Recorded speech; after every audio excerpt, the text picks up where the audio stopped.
Hello बच्चों, आज के वीडियो में हम क्वेश्चन नंबर 1 देखेंगे। एक्सरसाइज 8.1 क्लास 10th मैथ्स का एनसीईआरटी पैटर्न। तो चलिए बच्चों, हम क्वेश्चन देखते हैं क्या कह रहा है हमारा। तो देखिए, in triangle A B C right angle at B, A B is equal to 24 centimetre, B C is equal to 7 centimetre. Determine, first condition में साइन ए कॉस ए हमें फाइंड करना है, एंड सेकंड कंडीशन में sine C cos C. Okay, तो मतलब कोई हमारे पास triangle है ए बी सी डी जिस पे बी जो है हमारा राइट एंगल्ड है, मतलब जो बी हमारा बन रहा है वो 90 डिग्री का बन रहा है। ठीक है, और आगे बता रहा है जिसमें कि ए बी हमारा 24 दिया है, मतलब जो ए से लेकर के बी तक की लेंथ है वो 24 सेंटीमीटर है। आगे बढ़ते हैं तो B C is equal to 7 centimetre, मतलब बी से लेकर के सी तक की जो हमारी डिस्टेंस है, लेंथ है, वो हमारी 7 सेंटीमीटर है। ओके, तो चलिए हम क्वेश्चन की तरफ चलते हैं। तो बच्चों, हम क्वेश्चन की तरफ चलने से पहले हल्का सा इसका बेसिक जान लेते हैं कि क्या है, तो हमें क्वेश्चन समझने में ज़्यादा आसानी रहेगी, कोई प्रॉब्लम नहीं आएगी। चलिए हम पहले इसका हल्का सा बेसिक देख लेते हैं। तो चलिए बच्चों, हम बेसिक के लिए आ गए हैं इधर। इसमें देख लेते हैं ज़रा सी बातें, उनको हमें गौर करना है।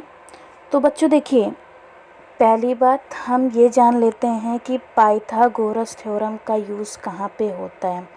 ओके, सबसे इम्पोर्टेंट चीज़ है हमारे इसमें पूरे चैप्टर में, किसी भी एंगल को या फिर किसी भी साइड की लेंथ को सॉल्व करने के लिए सबसे इम्पोर्टेंट पाइथागोरस थ्योरम है। तो देख लेते हैं। तो बच्चों देखिए, इसमें क्या होता है, पाइथागोरस थ्योरम में हमारा hypotenuse square is equal to base square plus perpendicular square, ये होता है। तो बच्चों, हमारा हाइपोटेनस क्या होता है, ये जो हमारी स्लैंट हाइट, तिरछी हाइट जो जा रही है, ये देखिए, ये हमारा क्या होता है बच्चों, हाइपोटेनस होता है। और उसी तरह बेस हमारा क्या होता है बच्चों, ये देखिए बेस हमारा बच्चों, आप ये हर एक बच्चे को पता होता है, नॉर्मल सी बात है। बेस हमारा ये जो नीचे होता है लेंथ, ये हमारा बेस होता है। ओके, ये देखिए मैंने लिख भी रखा है। देन परपेंडिकुलर बच्चे, जो सीधी लाइन हमारी ऐसे होती है, खड़ी होती है एकदम, उसे हम परपेंडिकुलर कहते हैं। ये देखिए हमारा परपेंडिकुलर, ये देखिए सीधी वाली लाइन। तो बच्चों, इन्हीं के हम नेम रखे होते हैं, हर एक पॉइंट का एक नाम होता है। ए बी सी ज़रूरी नहीं है ए बी सी ही हो, X Y Z M N O P कुछ भी रख सकते हैं। तो देखिए पॉइंट्स के नेम होते हैं, जैसे कि यहाँ पे ए से लेकर के बी तक, ये देखिए नीचे लाइन गई है, मतलब बेस है।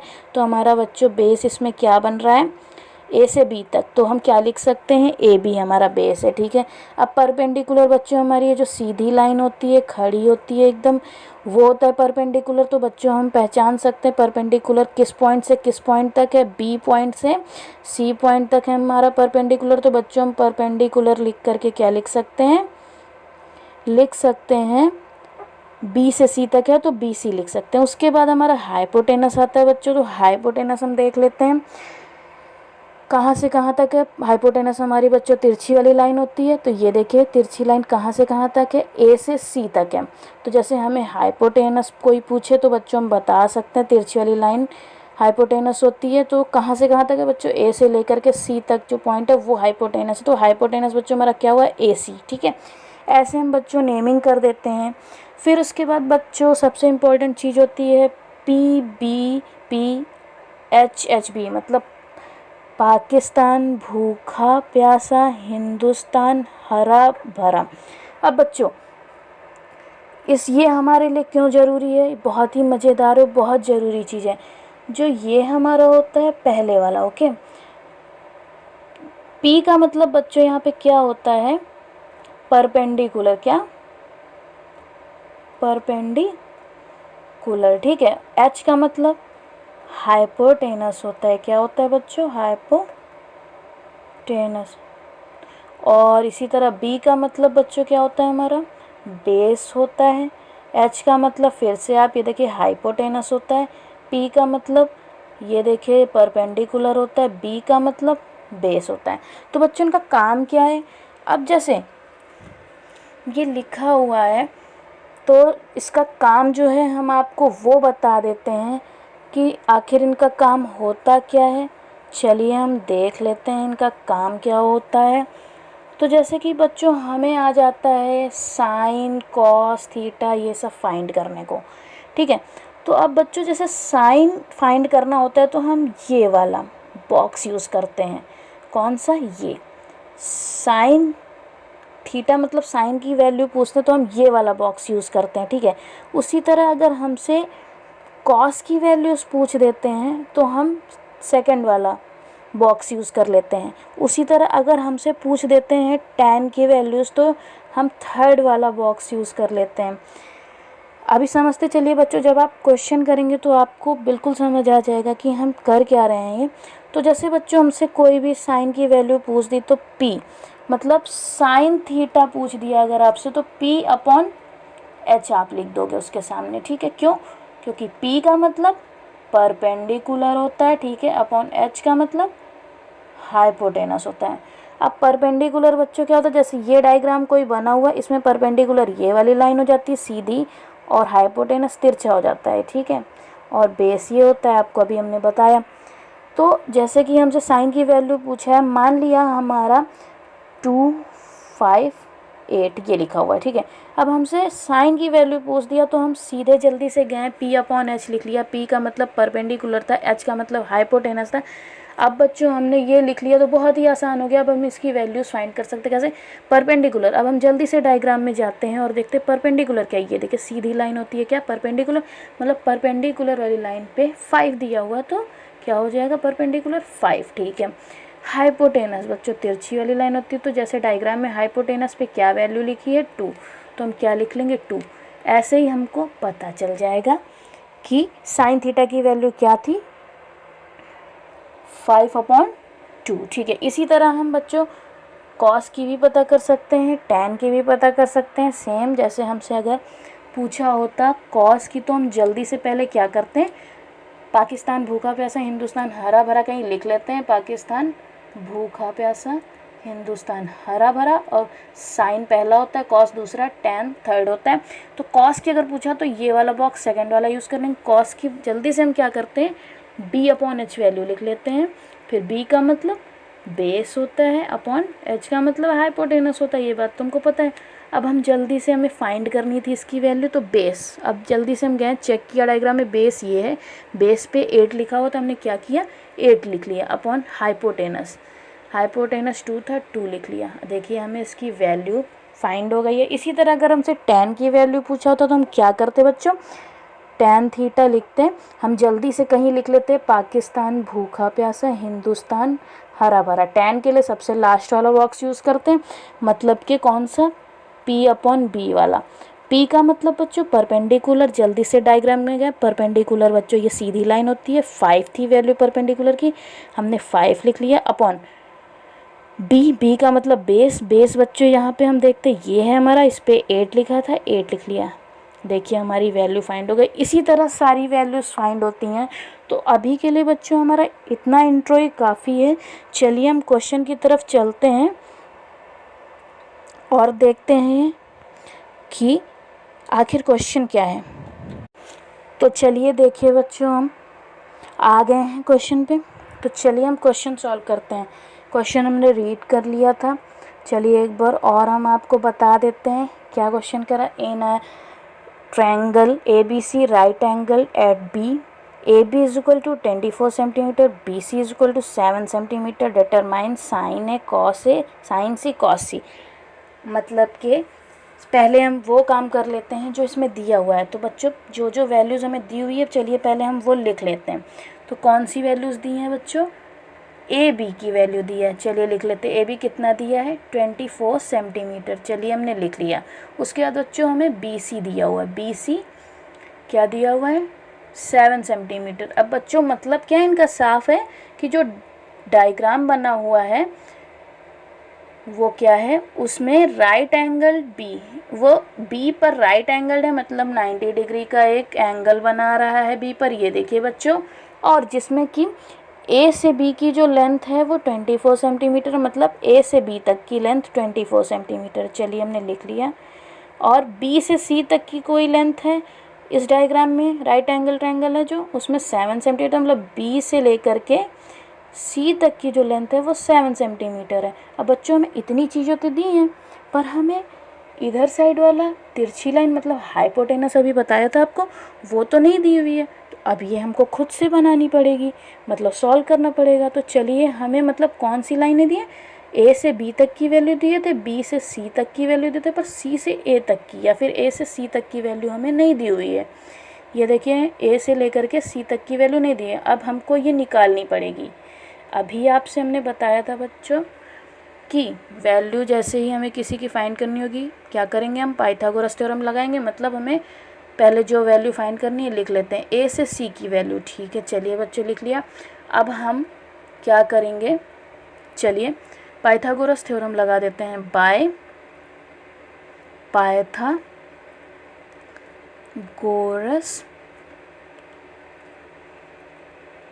थ्योरम बच्चों क्या होता है, ये देखिए, हाइपोटेनस का square is equal to base square plus perpendicular square. अब हाइपोटेनस बच्चों कहाँ से कहाँ तक दिए हैं हम डायग्राम में देख लेते हैं ज़रा। हाइपोटेनस हमारा देखिए बच्चों, तिरछी वाली लाइन है वो ए से लेकर के बी तक, ए से लेकर के सी तक दी हुई है। मतलब हाइपोटेनस हमारा क्या है, ए से सी तक का। तो ए सी का स्क्वायर लिख लेते हैं, क्योंकि हाइपोटेनस के स्क्वायर के ऊपर भी लगा हुआ था स्क्वायर। ठीक है, अब बेस हमारा बच्चों ये है ए से बी तक। चलिए लिख लेते हैं, मतलब कि ए बी हमारा बेस है, लिख लिया हमने। उसके ऊपर भी स्क्वायर लगा देते क्योंकि बेस के ऊपर स्क्वायर लगा था, प्लस परपेंडिकुलर बच्चों सीधी वाली लाइन होती है हमारी पूरी, बी सी है जो कि, चलिए इसकी वैल्यू हम लिख लेते हैं। बी सी हमारा कितना दिया हुआ है, बी सी लिख लेते हैं। ठीक है, उसके बाद चलिए अब हम वैल्यूज़ पुट कर देते हैं। ठीक है, जो जो पता है वैल्यूज़ हम वो वैल्यूज़ पुट कर देंगे। मतलब ए सी तो हमको फाइंड ही करना है, तो ए सी को हम वैसा ही सेम लिख देंगे फिर से। जो वैल्यू पता है बच्चों, ए बी की वैल्यू क्या दी हुई है, 24। चलिए 24 लिख लिया हमने, इसका स्क्वायर कर दिया, प्लस बी सी की वैल्यू 7 सेंटीमीटर। चलिए 7 सेंटीमीटर लिख दिया, स्क्वायर लगा दिया, ऊपर लगा था। अब ए सी का स्क्वायर इज इक्वल टू 24 का स्क्वायर, मतलब 24 का 2 बार हम क्या कर लेते हैं, इंटू करवा लेते हैं, मल्टीप्लाई करवा लेते हैं। 24 इंटू 24 देखते क्या आता है, 4 4 जा 16 का 1, 4 2 जा 8 9 इंटू 2 4 जा 8 2 2 जा 4। चलिए इसको ऐड कर देते हैं, 6 9 8 17 1 कैरी 5 5 7 6, क्या आ गया बच्चों, 5 7 6 प्लस 7 7 जा 49 होता है। ये तो छोटी सी वैल्यू है, लिख लेते हैं। इधर ए सी स्क्वायर फिर से उसी तरह लिख देते हैं। अब इन दोनों को ऐड करने की बारी आ गई, चलिए ऐड करके देख लेते हैं। 5 7 6 एंड 49 को, 6 एंड 9 15 1 7 4 11 12 1 6 2 5, क्या आ गया बच्चों इनको ऐड करने पे, 6 2 5।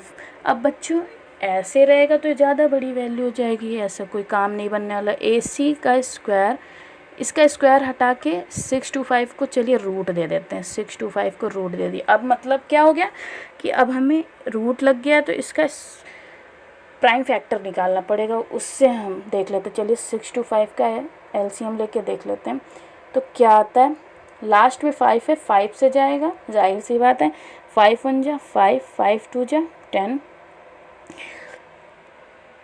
5 5 जा 15, फिर उसके बाद ये 5 से जाएगा क्योंकि लास्ट में 5 आ रहा है, 5 2 जा 10 5 5 जा 15, फिर 5 से जाएगा क्योंकि लास्ट में 5 है, 5 5 जा 25 5 1 जा 5। अब देखिए यहाँ पे स्क्वायर लगा हुआ था, रूट दिया था, तो मतलब 2 लगा हुआ था ना, पावर 2 थी ना, 2 थी ना, तो 2 2 के पेयर ले लेते हैं, एक 2 का पेयर ये, एक 2 का पेयर ये, इससे एक 5 निकाल लेते हैं। ठीक है, और एक 5 इससे निकाल लेते हैं, और इन दोनों से निकाले हुए दोनों 5 का इंटू करवा देंगे, क्या आ जाएगा, 5 5 जा 25। ठीक है, क्या आ जाएगा बच्चों, 5 5 जा 25। ये देखिए बच्चों, मतलब कि ये किसका स्क्वायर है, ए सी 25। तो देखिए ए सी की वैल्यू बच्चों हमको पता चल गई, क्या थी, 25। अब देखिए हम सारी वैल्यूज़ जान चुके हैं बच्चों, चलिए लिख देते हैं ए सी की 25 वैल्यू। अब बच्चों हमारे लिए क्वेश्चन बहुत ही आसान हो गया है, कुछ नहीं रह गया क्वेश्चन में। चलिए अब सिंपल सा काम रह गया है, छोटा सा काम रह गया है। अब हमें वैल्यूज़ पुट कर देनी है। पहली कंडीशन क्या है, साइन है, ठीक है, और कॉस से पता करना है, ठीक है, ये पता कर लेंगे हम। सेकंड कंडीशन में क्या है बच्चों, साइन सी और कॉस सी पता करना है, ठीक है। चलिए पहले हम साइन ए कॉस ए पता कर लेते हैं। साइन ए कॉस से साइन सी कॉस सी में बच्चों फ़र्क क्या है, बहुत ही छोटा सा फ़र्क है, जिस वजह से इसे हल्का सा चेंजेस करना पड़ेगा। ए मतलब एंगल, एक बार ए को रख करके हमें वैल्यू पता करनी है, एक बार सी को रख के। तो पहला वाला हमको ए को एंगल मान के, मतलब ए को एंगल मान के वैल्यू सारी पुट करनी है। जब ए को एंगल मानेंगे तो देखिए डायग्राम ऐसा आएगा, जो पहला वाला ये फर्स्ट डायग्राम है, ठीक है। उसी जगह जब हम एंगल अगर सी मान लेंगे तो डायग्राम कुछ यूँ आ जाएगा। तो ज़रा सा चेंजेस आएगा। क्या होगा, जब हमने ए एंगल माना तो बेस ये बन रहा था, परपेंडिकुलर ये बन रहा है, और जब सी एंगल मान लेंगे तो बेस ये बन रहा है और परपेंडिकुलर ये बन रहा है, ठीक है। तो पहले ए में साइन ए, तो सबसे पहले हम पाकिस्तान भूखा प्यासा, हिंदुस्तान हरा भरा मान लेते हैं। साइन के लिए पहला वाला बॉक्स यूज़ किया जाता है, मतलब P/H यूज कर लेंगे।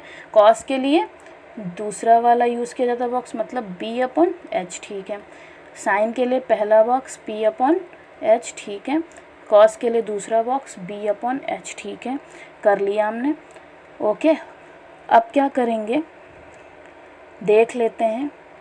अब ए एंगल मान के पहला डायग्राम यूज़ करेंगे, क्योंकि ए एंगल माना है। अब इसमें P मतलब परपेंडिकुलर क्या है बच्चों, ये है B से C तक परपेंडिकुलर है, मतलब BC हमारा परपेंडिकुलर है, अपॉन H क्या है, AC, ठीक है। H क्या है, AC, ठीक है, हमने लिख लिया।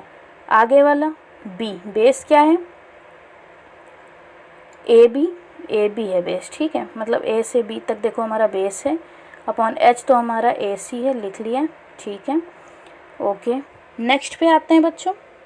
उसके बाद साइन सी। अब एंगल किसको मान लिया हमने, सी को, तो एंगल हम सी को मान चुके हैं, तो मतलब बेस हमारा BC हो गया है, बेस हमारा BC और परपेंडिकुलर AC, तो मतलब P/H, P का मतलब परपेंडिकुलर, परपेंडिकुलर C एंगल मानने पे AB बन रहा है, A से B तक बन रहा है, A से B तक, B से A तक, A से B तक, एक ही बात है। तो AB लिख लेंगे, ठीक है। H हाइपोटेनस, तो AC ही बनना है, तिरछी लाइन वही रहती है हमेशा, ठीक है। उसके बाद B, बेस इसमें BC बन रहा है, BC लिख लिया, अपॉन H तो वही बन रहा है, AC लिख लिया, ठीक है। अब बच्चों हमने सब कुछ फाइंड कर लिया है। अब हम क्या करते हैं, वैल्यू पुट करना है बस। अब देखिए BC की वैल्यू 7, ठीक है, लिख लेते हैं, अपॉन AC की वैल्यू 25, ठीक है। देखिए पहला हमने पता कर लिया साइन A की वैल्यू। उसके बाद AB की वैल्यू बच्चों 24, ठीक है। AC की वैल्यू 25, यहाँ से देखते जाएंगे लिखते जाएंगे, ये भी फाइंड हो गया। उसके बाद AB की वैल्यू 24, चलिए लिख देते हैं 24, अपॉन AC की वैल्यू 25 है, चलिए इसका भी आंसर आ गया। उसके बाद BC की वैल्यू यहाँ से देख लेते हैं 7 सेंटीमीटर, ठीक है, 7 लिख देंगे, और AC की 25, चलिए ये भी वैल्यू आ गई। देखिए हमें सारे आंसर पता चल गए हैं, कोई भी प्रॉब्लम नहीं रही क्वेश्चन में। उम्मीद है आपको समझ में आया होगा क्वेश्चन। अगर समझ में आया है तो बच्चों आगे शेयर करें और भी बच्चों को, ताकि वो भी हमारी तरह अच्छे से सीख सकें। और अगर अभी तक आपने चैनल को सब्सक्राइब नहीं किया है तो प्लीज़ चैनल को सब्सक्राइब कर दो, ताकि आने वाले सारे वीडियोज़ आप तक पहुंच सकें। Okay, thank you.